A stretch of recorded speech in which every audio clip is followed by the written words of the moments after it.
Hello students.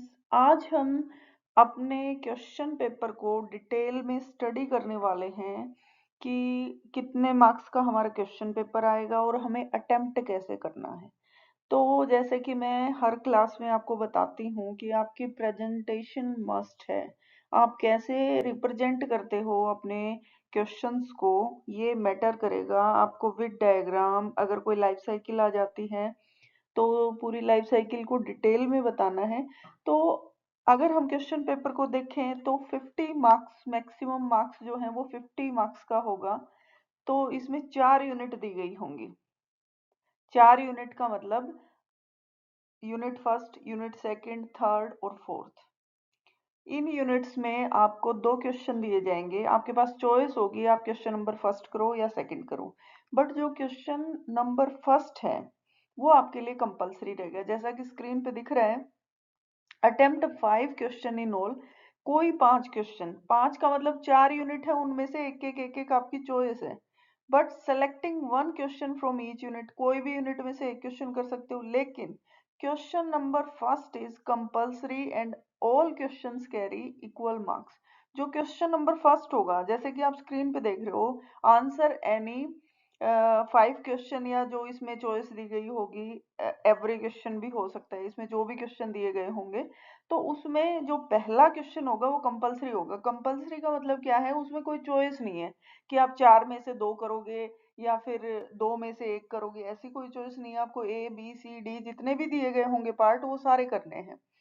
तो पहला question जो होगा वो कंपलसरी है। जैसे इसमें पहला क्वेश्चन ही पूछा गया है बैक्टीरियोफाज के बारे में, कैरियोगेमी के बारे में, या फिर कोई एल्गी जो एज ए फूड यूज होता है, या पेरिस्टोम टीथ क्या होते हैं उसके बारे में। तो हर क्वेश्चन, ध्यान देने वाली बात क्या है, हर क्वेश्चन 2 मार्क्स का है।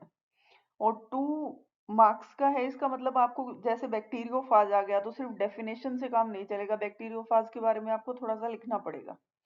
तो 2 नंबर का एक क्वेश्चन होगा इसके अंदर, और आपको 5 क्वेश्चन अटेम्प्ट करने हैं। तो टोटल कितने मार्क्स का हो गया, 10 नंबर का हो गया। क्वेश्चन नंबर फर्स्ट का मतलब कंपलसरी का मतलब ये नहीं है कि आप गलत या सही जैसे भी आपको अटेम्प्ट करना होगा, ऐसा कोई बाउंडेशन नहीं है। आप चाहो तो इसको स्किप कर सकते हो। लेकिन कंपलसरी का मतलब यहाँ ये है कि ये क्वेश्चन में आपको चॉइस नहीं मिलेगी, ये करना आपके लिए कंपलसरी ही रहेगा। हार्ड एंड फास्ट रूल नहीं है कि मुझे तो बैक्टीरियोफाज के बारे में आता भी नहीं है तो मुझे आंसर देना ही देना होगा चाहे मैं गलत दूं। आप स्किप कर सकते हो, लेकिन इसमें चॉइस नहीं है। तो क्वेश्चन नंबर फर्स्ट जो है वो 10 मार्क्स का रहेगा। और 10 मार्क्स में आपको 5 इसके अंदर पार्ट दिए जाएंगे जो 2-2 नंबर के होंगे। तो क्वेश्चन, जैसे आप क्वेश्चन नंबर फर्स्ट में ए पार्ट करोगे 2 मार्क्स का है, बी करोगे 2 मार्क्स, सी करो 2 मार्क्स, ऐसे करके आपको A B C D E ई तक दिया जाएगा। तो टोटल 10 मार्क्स का होगा जो बिना चॉइस के होगा। तो जैसे कंपलसरी क्वेश्चन फर्स्ट था उसमें आपने 5 पार्ट कर दिए तो आपके 10 मार्क्स यहाँ पे सिक्योर हो गए। इसके बाद यूनिट फर्स्ट आती है। तो यूनिट फर्स्ट में आप देख पा रहे हो स्क्रीन पे, क्वेश्चन नंबर 2 है और 3 है। तो इन दोनों में चॉइस है, चाहो तो आप क्वेश्चन नंबर 2 उठाओ, चाहे तो क्वेश्चन नंबर 3 उठाओ, जो भी आपका अच्छे से प्रिपेयर आपने कर रखा है। तो देखो जैसे क्वेश्चन नंबर 2 है, तो हमारी फर्स्ट यूनिट का जो पहले टॉपिक है उन्हीं में से दिया गया है। माइक्रोबायोलॉजी के बारे में पूछ रखा है, प्रोकैरियोटिक या डीएमवी वायरस के बारे में पूछ रखा है। तो ये इनिशियल जो टॉपिक हैं वही दिए गए हैं। तो मान के चलो आपने क्वेश्चन नंबर 2 करा है, तो तीनों पार्ट करने पे आपको 10 मार्क्स मिल जाएंगे। आप 3 को स्किप कर दोगे तो आपकी यूनिट फर्स्ट है वो कंप्लीट हो गई। आपने क्या करा, क्वेश्चन नंबर फर्स्ट कर दिया, उसके आपने 5 पार्ट करे तो 10 मार्क्स उसके हो गए। क्वेश्चन नंबर सेकंड करा, अब थर्ड करने की कोशिश कोई नहीं करेगा। अगर किसी ने थर्ड करा तो वो 2 करने की कोशिश नहीं करेगा। हर यूनिट में से आपको एक ही क्वेश्चन उठाना है, चाहे आप 2 करो चाहे 3 करो, जो आपको अच्छे से आता है। इक्वल मार्क्स के हैं, चाहे आप 2 करोगे तो भी 10 मार्क्स का है, 3 करोगे तो भी 10 मार्क्स का है। इसके बाद आप चलोगे यूनिट सेकंड पे। यूनिट सेकंड में आपको दिए जाएंगे 2 क्वेश्चन, 4 एंड 5।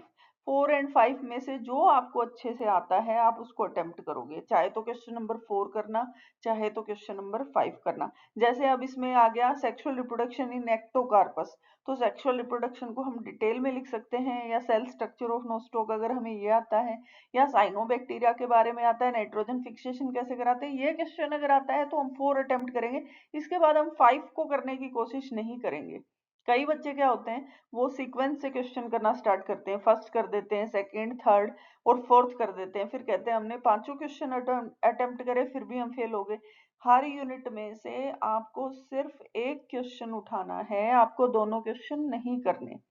तो आप फोर्थ और फिफ्थ में से एक क्वेश्चन को चूज करोगे।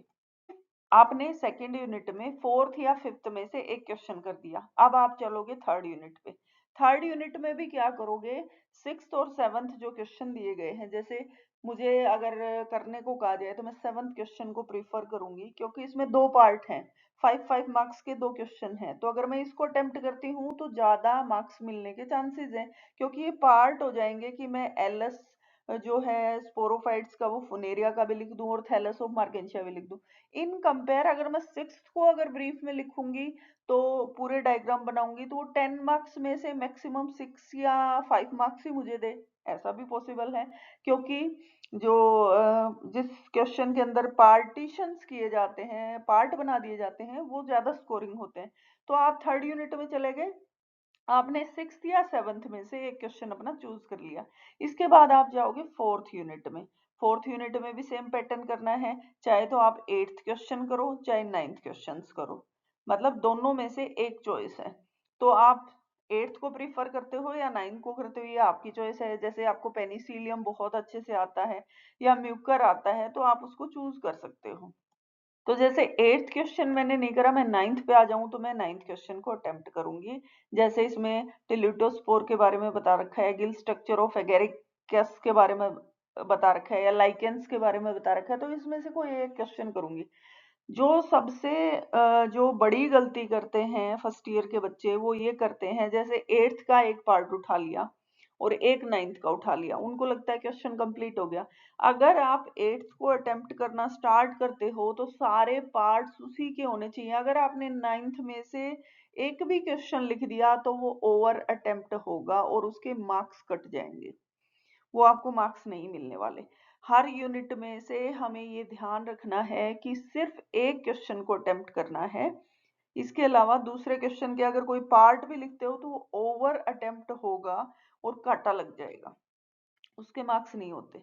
जैसे फोर्थ क्वेश्चन के मैंने दो पार्ट कर दिए और मैं फिफ्थ के दो पार्ट करना चाहूँ तो ऐसा पॉसिबल नहीं है। जो क्वेश्चन आपने पहले उठाया ये भी देखा जाएगा। जैसे आपने फोर्थ में 3 पार्ट है, फिफ्थ में 3 पार्ट है, तो आपने फोर्थ करना स्टार्ट किया, आपको एक ही पार्ट आता था, आपने फिफ्थ उठाया, उसके बाद फिफ्थ के तीनों पार्ट लिख दिए, तो उस पे काटा ही लगना है। जो आप पहली बार जो क्वेश्चन आप अटेम्प्ट करोगे सिर्फ वही चेक होगा, दूसरे क्वेश्चन के ऊपर काटा लग जाएगा।